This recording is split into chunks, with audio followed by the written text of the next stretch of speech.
Hello and welcome to my review of the Necrons Triarch Stalker for Warhammer 40,000. This box set will set you back £32.50 and consists of 75 components and a couple of transfer sheets. You've got 3 different weapon options there on the bottom, and we'll go through those in the rules section of this video. And as always, we'll start off by looking at the detail up close and personal. We'll take a quick look at the spare parts, then we'll do some size comparisons, and finally we'll go through all of the rules for the Triarch Stalker. First things first, I built this in the live stream, and it was a bit tricky because essentially these forward limbs go on the opposite way to the other 4, and also you have to get the sort of body the right way up because this kind of seat thing will only go one way. Likewise, the weapon mount will only go one way too. It looks very similar to the Necrons Triarch Heavy Construct from Forge World, but that kit is almost £300 and is much bigger, but it does share some aesthetics. Let's have a look at those aesthetics. So you've got these big forelimbs here. They haven't got any blades in them, which is a little bit disappointing, unlike the Triarch. You've got 4 other legs as well, so it's in the same makeup as the Triarch. You've got this weapon mount here where you've got a choice of 3 different weapons. You can equip it with the Heat Ray, the Particle Shredder, or the Twin Heavy Gauze Cannon. I've gone for the Twin Heavy Gauze Cannon. It's important to just add at this point of the review that if you're after one of these, I guess for free, then have a look at the new Battle Force that is about to come out, I think at the end of this week, up for pre-order, because it contains one of these. So if you fancy any other units in that kit, it contains one of these, which is great.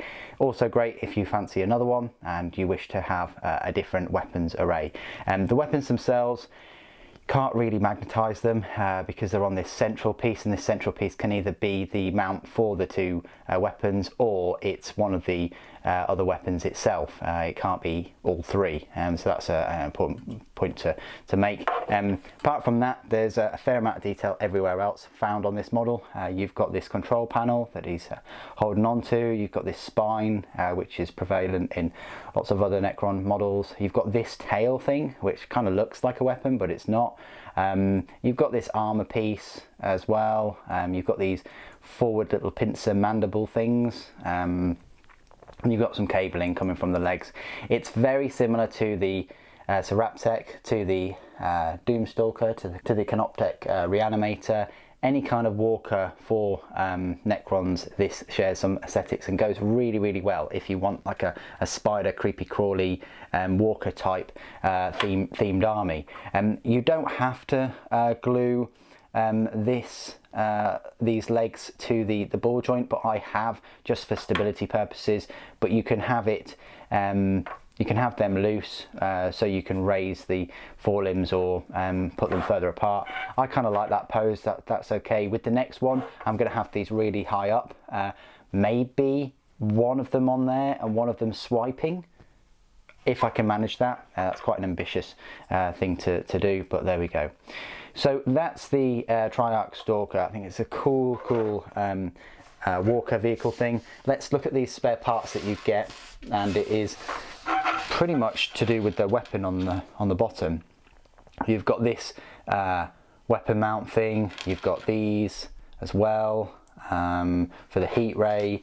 You've got these little extra bits and cabling. It's mainly just for the alternate weapon options. I can't see how you'd use any of these. Maybe you'd use these on scenery and pop them on something for light, for looms, but everything else is a bit, yeah, it's questionable whether you're actually going to be able to use any of those parts again. Size comparisons then. I know you're all dying to know how it compares to the Triarch, because I've been banging on about it all through this review. So why don't we just do that size comparison first of all, and here it is. This is the massive Triarch, the Big Daddy. This model is obviously, you know, much more expensive, and it is in resin, and it's, believe it or not, more difficult to put together, mainly because these legs are absolute pain. But yeah, I've always said that it would be cool to have this Raptech flanked either side, but with two Triarch Stalkers. I think it's going to look much better, so that's what I'm going to do. Build the other one and have them in a you know, like in a little group of creepy crawlies. So there you go, that's how it stands up next to Raptech.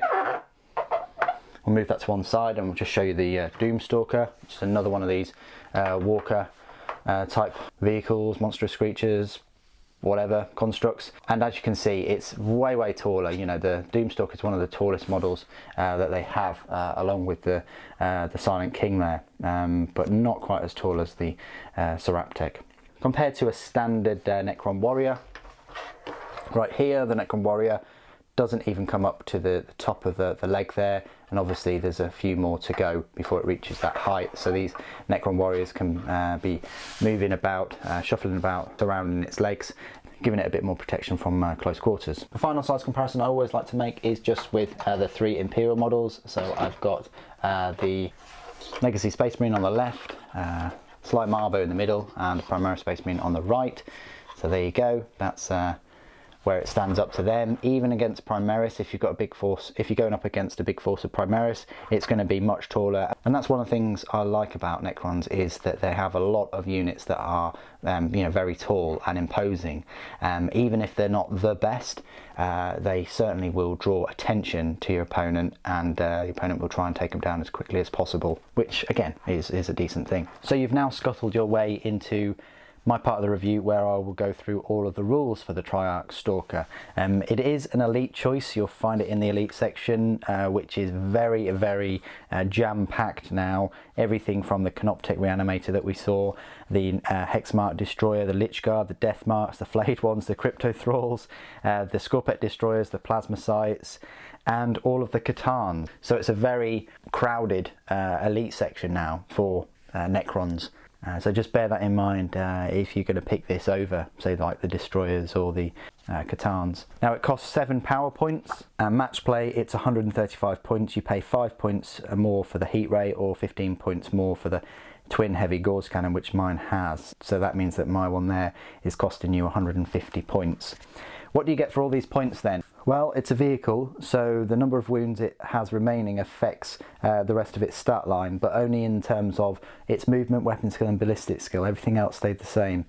So it starts off with 12 wounds, and if it has more than 7 wounds, its movement speed is 10 inches, weapon skill 3+, ballistic skill 3+, strength 7, toughness 6, 3 attacks, leadership 10, and a save of 3+. If it's got between 4 and 6 wounds, its movement speed is 8 inches, weapon skill and ballistic skill drop to 4+, and between 1 and 3 wounds, its movement speed drops all the way down to 6 inches, and its weapon skill and ballistic skill drop to 5+.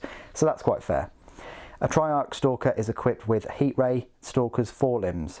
Now, the Heat Ray, which is its default weapon, has 2 profiles, a short range profile and a longer range. Now the short range is called Dispersed, and that's a range of 12 inches, heavy 2d6, strength 5, AP -1, damage 1, and each time an attack is made with this weapon, that attack automatically hits the target. So it's a bit like a flamer then, really. Its other profile is Focused Fire, and that is a range of 24 inches, heavy 2, strength 8, AP -4, damage d6, and each time an attack made with this weapon targets a unit within half range, that attack has a damage characteristic of d6 +2. So it's a little bit like a multi-melter there. The Heat Ray, though, can be replaced by one of the following weapons: a Particle Shredder or 1 twin heavy Gauze cannon. Now the Particle Shredder is the same range as the Heat Ray, so 24 inches.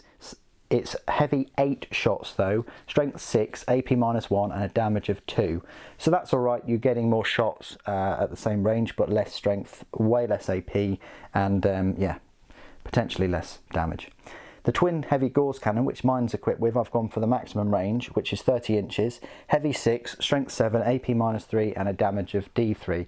I thought that was a good trade-off in terms of number of shots, the strength, and a decent AP. I'll be mainly focusing this creature at Space Marine equivalent models, so I went for a weapon with an AP of -3. If you're going against Horde, it may well be worth taking the Heat Ray for the dispersed shot. The melee weapons it's equipped with then are the Stalker's forelimbs. It's the strength of the user, which is still 7, AP is -2 and damage of 3. It's not too bad, but it does only have 3 attacks. Abilities: Living Metal Command Protocols, Quantum Shielding. This model has a 5+ invulnerable save. In addition, each time an attack is made against this model, an unmodified wound roll of 1 to 3 always fails, irrespective of any abilities that the weapon or attacker may have. That's very nice, so that means it's got a 3+ normal and a 5+ invulnerable.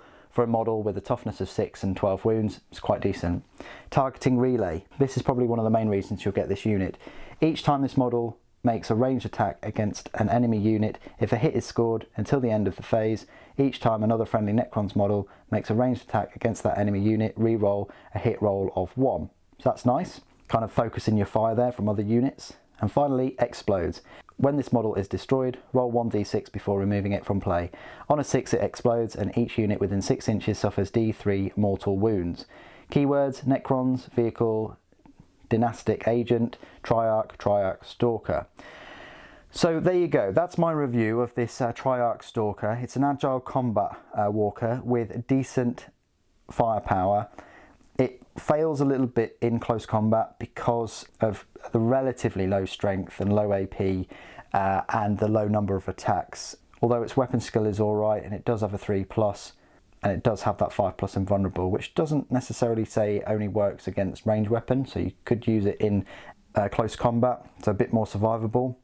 You can only take 1 for an elite choice, so bear in mind that if you wanted to take 2 or 3, you're going to be filling out your elite slots, which could be better utilised with, I don't know, 6 Scorpec Destroyers or 10 Lich Guard or 20 Flayed Ones, for instance. So yeah, it's a very specific unit that just has good stats around the board. Not incredible stats, but I'm quite confident at the 135 or even 150 it will make its points up, potentially by knocking out some high armoured targets, either with the twin heavy Gauze cannon at the long range or the focused sort of multi-melter weapon, the heat ray, at a closer range. That's another thing about it, is it's relatively short range, so bear that in mind. If you see one of these on the table, its effective range, if it's got the Gauze cannons, if it's got the heavy Gauze cannons, will be 40 inches,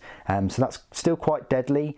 But if you've got longer range weaponry like 60 inches, 48 inches, you can blast this thing apart. But the strategy I would use is to take it down in close combat with some high strength, shield ripping melee weapons, or just try and take it down in close combat before it gets a chance to use any of those deadly weapons. What do you guys think of the Triarch Stalker? I think it's a lovely miniature. I don't think that the price is too bad. It's nice for everyone that wants to get a kind of mini Seraptech without, you know, sort of paying that much money, because you still get a taste of one of these. It works really well with the Necron army in looks, with all the walkers and things they've been coming out with, and it also has a nod to Necrons with one of those Necron pilots on the top. What do you guys think of the model though? Please do put your thoughts and opinions down in the comments below. Thank you ever so much for joining me today. Thank you for watching. The Silent King protects.